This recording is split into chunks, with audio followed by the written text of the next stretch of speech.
He just had us draw out a whole bunch of random shapes. I didn't have anything in mind when I drew the shape on the paper. We'd pick whatever shape seemed the most interesting. The next step was to fill those in with some sort of character. And then transferred it into 3D. It kind of tricks the eye. You think that it's 3D. It's really just a drawing with some nifty shading.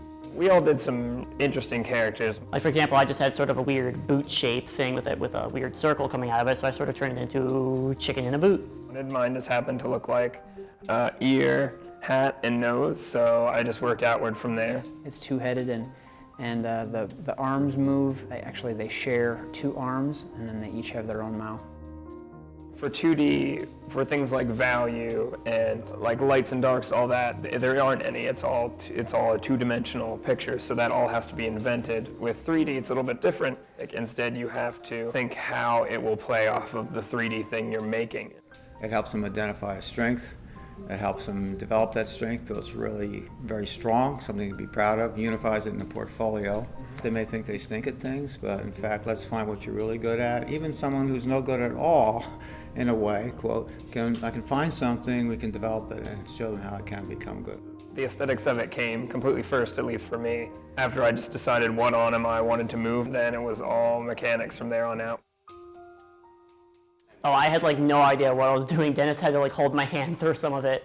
But then as it went along, you know, Dennis was showing me tricks and stuff, and I was like, oh, well, hey, now I realize how I can do this. Of course, you have to be aware of what can be seen from either side, and in some cases from behind. And so all the wires have to run in behind the puppet. Put down, I'm going to have a little pedal for each one. Okay.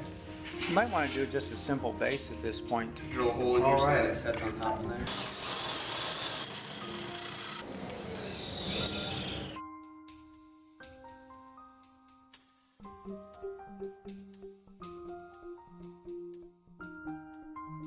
Well, we all think in 2D, most of the illustrations are 2D, but the world around us is in 3D. Everything in this world that is not natural is designed and made by humans. Ultimately, it's all about color and design.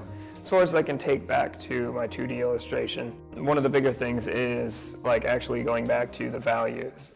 Now that you've created this 3D thing and seen how like light realistically falls on it as opposed to, and how it will affect color. So any of the information I got in that respect, like, it's definitely useful information for me.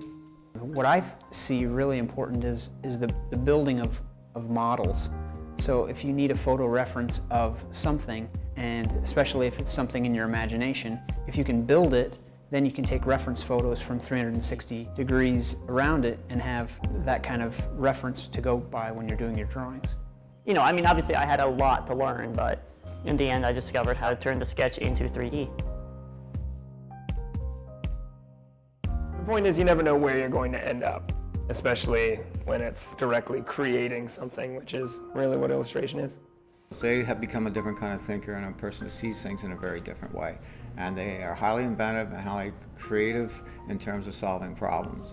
And my feeling is, you know, these guys could do anything, step in any situation, analyze it, and be good at it.